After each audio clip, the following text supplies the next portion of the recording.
Have you ever felt that gnawing ache of loneliness?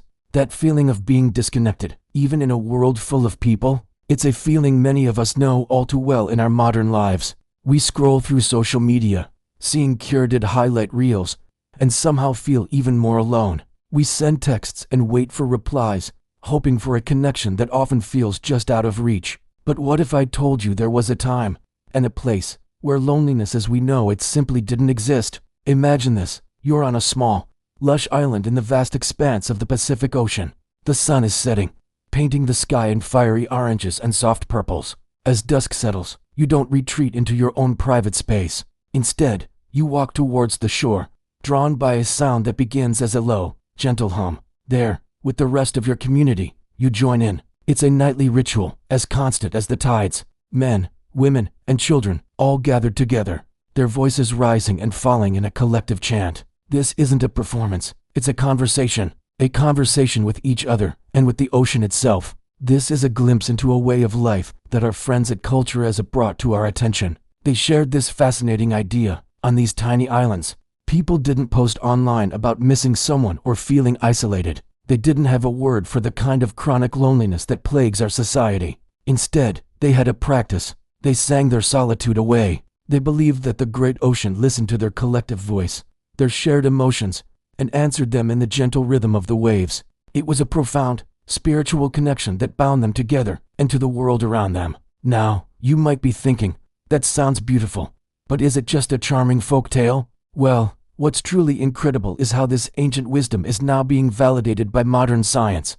Psychologists and neuroscientists today have a term for what these islanders were practicing: co-regulation. Co-regulation is the process through which we soothe and balance our emotional states by connecting with others. It's what happens when a mother hums to her baby, and the baby's breathing and heart rate slow down to match hers. It is that sense of calm you feel when you're talking with a close friend, and you naturally fall into a similar rhythm of speaking and breathing. Through sound, through shared breath, through rhythm, we sync our nervous systems. This isn't just a metaphor. When we engage in activities like group singing or chanting, our bodies release oxytocin, often called the bonding hormone. It lowers stress, reduces anxiety, and fosters feelings of trust and connection. Our heart rates can literally synchronize with the people around us.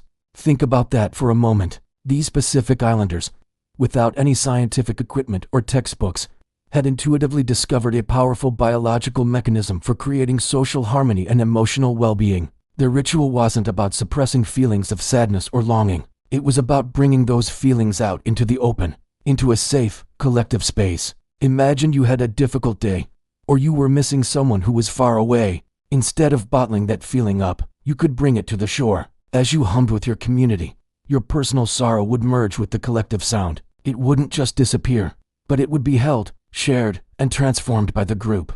Your breath, once tight with anxiety, would deepen and align with the person next to you. In that shared rhythm, you would feel understood without having to say a single word. You would feel, viscerally, that you are not alone in your experience. This stands in stark contrast to how we often deal with loneliness today. Our modern world pushes us towards hyper-individualism. We're told to be strong, to be self-reliant, to solve our own problems. When we feel lonely, our first instinct is often to turn to our phones.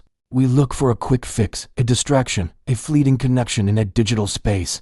But a like on a post or a quick text message rarely provides the deep, regulating connection that our nervous systems crave. It can often leave us feeling even more empty, highlighting the gap between the digital and the real. The Islanders' ritual teaches us a powerful lesson. They understood that community wasn't just about living near each other. It was an active, participatory practice. It was something they had to create and maintain every single day through shared experience. Their well-being was intertwined. One person's sorrow was a ripple that the entire community could feel and help to soothe. Their collective joy was a wave that lifted everyone. So, what can we, in our bustling cities and digital lives, learn from this? We might not be able to gather on a beach every night to chant to the ocean, but we can rediscover the power of co-regulation in our own lives. It's about seeking out and creating opportunities for real, embodied connection. Maybe it's joining a local choir, a hiking group, or a dance class.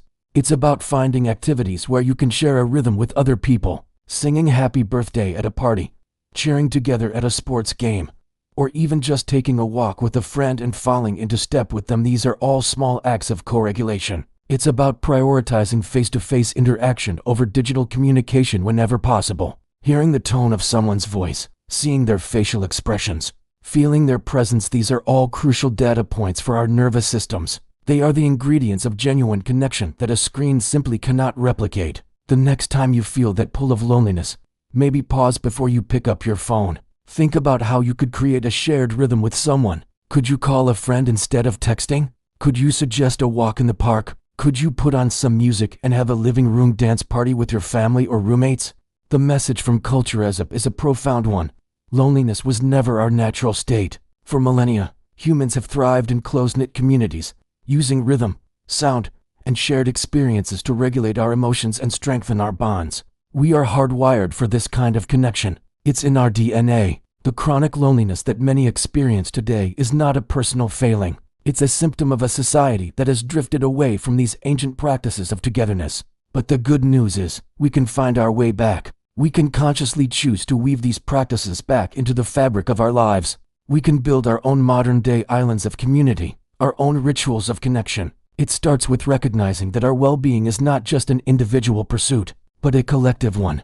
It starts with reaching out, not just with our thumbs on a screen, but with our voices, our presence, and our shared breath. Let us learn from the wisdom of those who sang their solitude away, and start creating our own harmonies, reminding ourselves and each other that we belong together. Thank you so much for spending this time with me today. If this story resonated with you, please share it with someone who might need to hear it. Don't forget to like this video and subscribe for more explorations into the incredible ways humans have connected throughout history. What are some of the ways you create community and connection in your own life? Share your ideas in the comments below. Let's learn from each other. Until next time, take care and stay connected.